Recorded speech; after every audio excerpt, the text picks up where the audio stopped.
Fala, gente boa! Sala de prosa, hein? Pensa numa conversa boa. Boa demais, né? Boa, boa, boa. Ó, Mestre Hernandes, menino, a sustância, avô, brutal. Ó, sala de prosa hoje, conversando sobre: será que o tempo cura as dores do coração? Mas bora não, hein? Peraí.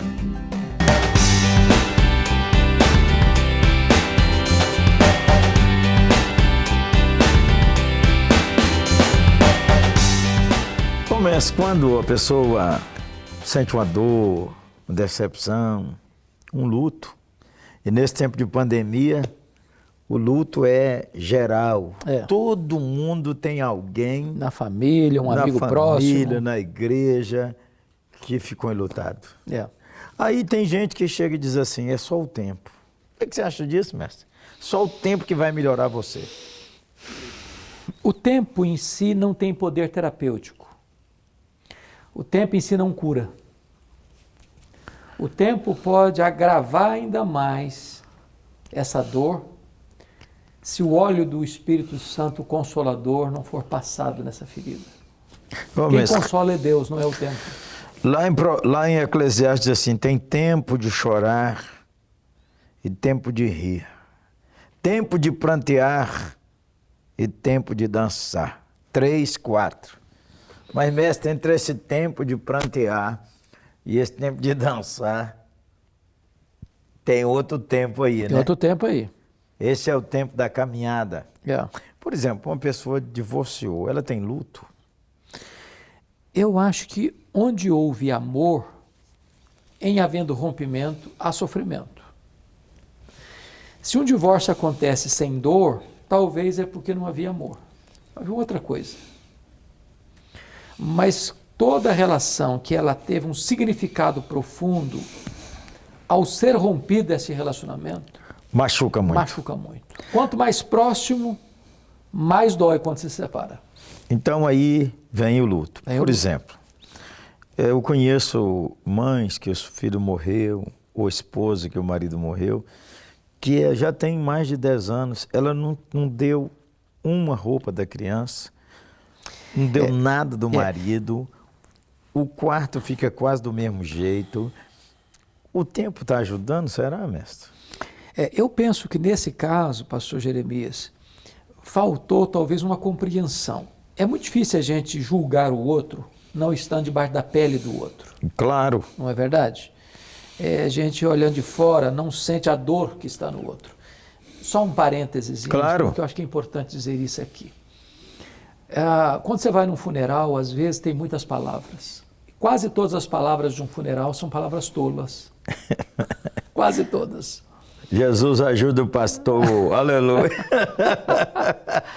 Eu acho que as palavras mais eloquentes de um funeral é o silêncio misericordioso. O aperto de mão, ou o toquezinho hoje, abraço, né? Um abraço. Hoje é o toquezinho na pandemia. Não se fala nada, porque por mais próximo que você seja, você não está sofrendo como a família está sofrendo. Não tem jeito. Ô, mestre, minha mãe, Dona Ilka, 40 anos de casada com meu pai. Meu pai faleceu, enfermo, muitos anos. E já tinha passado uns 4 anos. De vez em quando eu via minha mãe chorando. Falei: mãe, até hoje não é possível? Olha pra você ver a imprudência. Até hoje. Aí, passei lá de férias, não vi minha mãe chorando mais perto de mim. Um dia, quando ela está saindo do banho, estou vendo os olhos vermelhos. Falei: minha mãe, a senhora andou chorando? Ela disse: a gente não pode chorar na frente de todo mundo, então a gente chora escondido. Pedir perdão, né? Há um contraponto, talvez, que pudéssemos pensar aqui, é que há de fato um tempo de luto. Eu não sei qual a sua perspectiva, eu acho que deve ser a mesma minha. Eu tenho muita dificuldade quando eu vou para um funeral, de crente, claro, e vejo o pastor, na sua celebração ali, querer transformar aquele momento numa festa. Quando um crente, ao se despedir de um pai, de uma mãe, de uma esposa, de um marido, de um filho, de uma filha, está chorando, não é porque não tem esperança.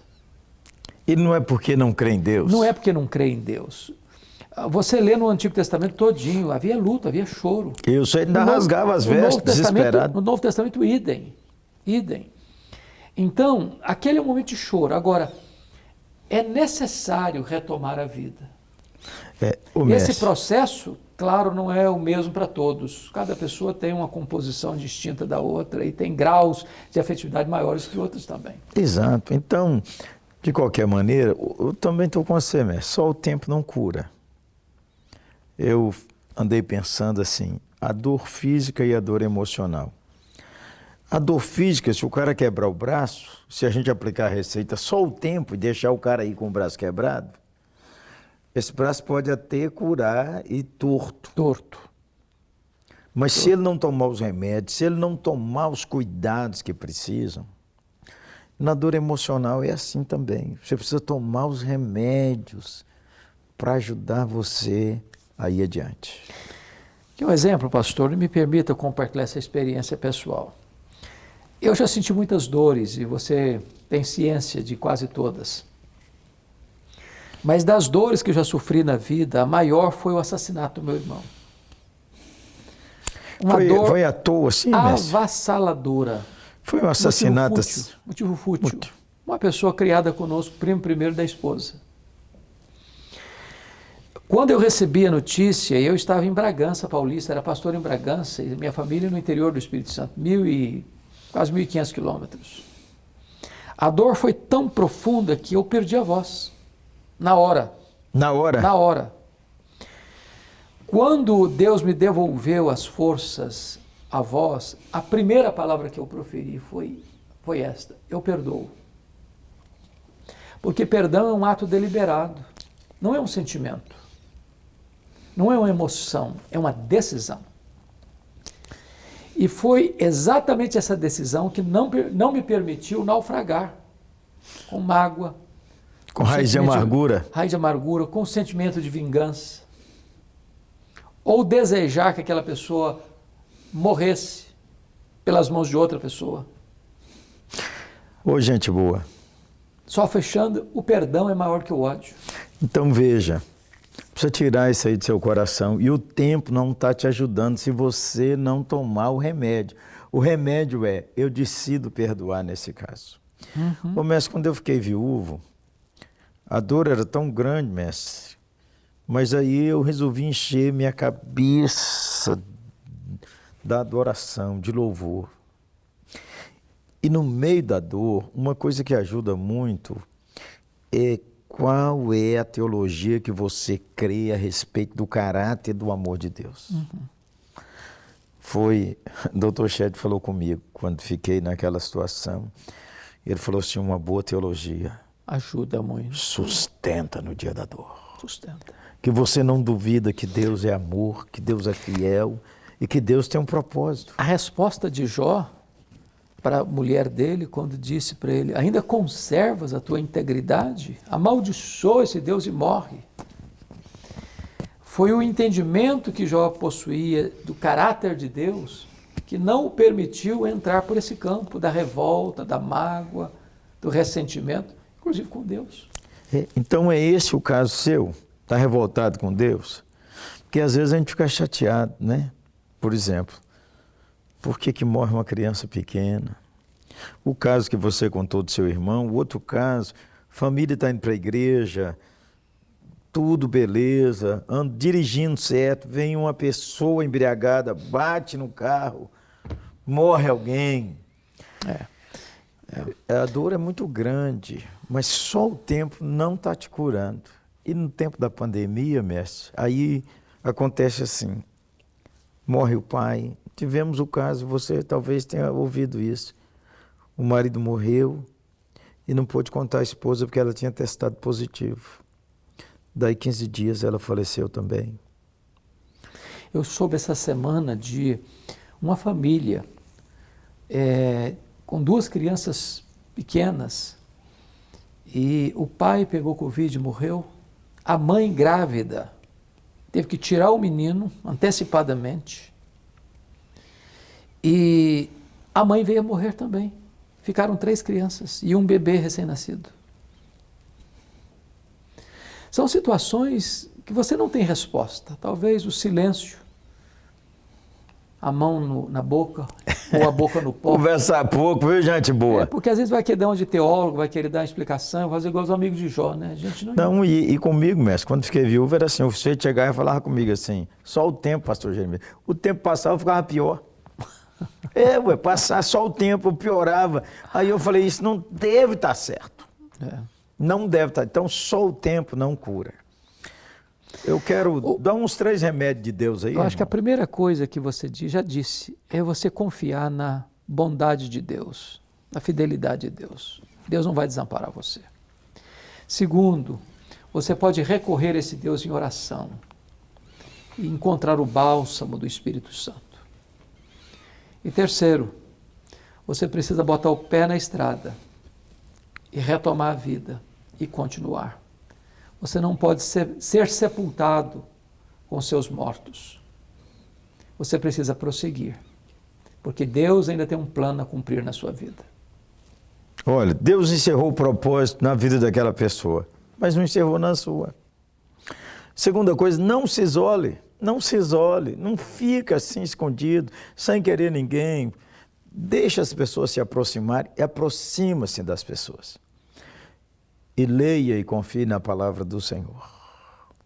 Volte a ouvir a palavra de Deus, uma mensagem boa, do Sustância, um culto bom aí da 8ª. Não se isole.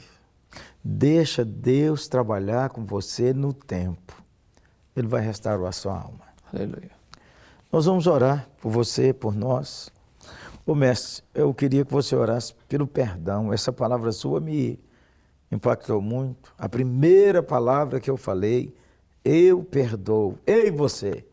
Essa sala de prosa foi para você, que o Senhor resolveu falar ao seu coração dizendo, essa é a palavra que precisa sair do seu coração. Vamos orar pelo perdão e vamos orar para que Deus trabalhe com o seu coração no tempo. Amém. Vamos orar. Deus, nós não temos forças em nós mesmos para perdoarmos. Por isso nós te pedimos, tem misericórdia de nós. Nos ajude a perdoar a quem nos machucou, assim como tu nos perdoas em Cristo Jesus. Amém, Senhor. Meu Deus, não permita que o nosso coração vire um poço de amargura. Que tu apliques o óleo do Espírito Santo, sarando as nossas feridas, restaurando a nossa alegria, trazendo-nos a tua paz, que excede todo entendimento. Amém. Renova o ânimo daqueles que estão nos Deus. assistindo, Senhor. Por amor do teu nome, refaz tudo, faz tudo de novo para a glória do teu nome. Nós oramos em nome de Jesus. Amém. Amém. Senhor, nós queremos abrir o nosso coração diante do Senhor. Tempos duros no mundo com a pandemia do coronavírus. Oh, Deus. Tempos de dor, de morte, meses que passam, dias que passam, e muitas vezes, Senhor, o coração está ainda mais machucado. Meu Deus. Senhor, clamamos a tua misericórdia, para o Senhor convencer, dar um toque nesse coração que ele precisa reagir, que ele precisa dar um passo para frente, ainda que seja um passo pequenininho, Senhor. Oh, Deus. Restaura, Senhor, aquele que ficou isolado, que não quis ver ninguém, que fechou a si mesmo numa gruta, num quarto escuro. Tira ele de lá, Senhor. Amém. Segundo a tua misericórdia. Oramos para que o Senhor conceda em breves dias o tempo de sorrir e o tempo de dançar. Amém. Abençoa essa família, abençoa o Brasil. Abençoa. Traz uma consolação imensa sobre a nossa pátria. Amém. E sobre as nações, Senhor. Oramos em nome de Jesus. Amém. Amém. Amém. Ô, gente boa, que Deus te abençoe, te guarde, te fortaleça, te console. Segue conosco, hein? Sala de prosa repartindo sua dor, sua perplexidade nesses tempos que não estão simples, mas perto está o Senhor. Aqui é um oferecimento E Luz para o Caminho, a agência missionária a serviço de Deus, a servir você. um brutal ali, você conhece, né? O mestre Hernandes. E da 8ª Igreja Presbiteriana de Belo Horizonte, hein, menino? Precisa ir lá, viu? Um lugar para você e sua família. Verdade. Um abraço, hein? Tchau, gente.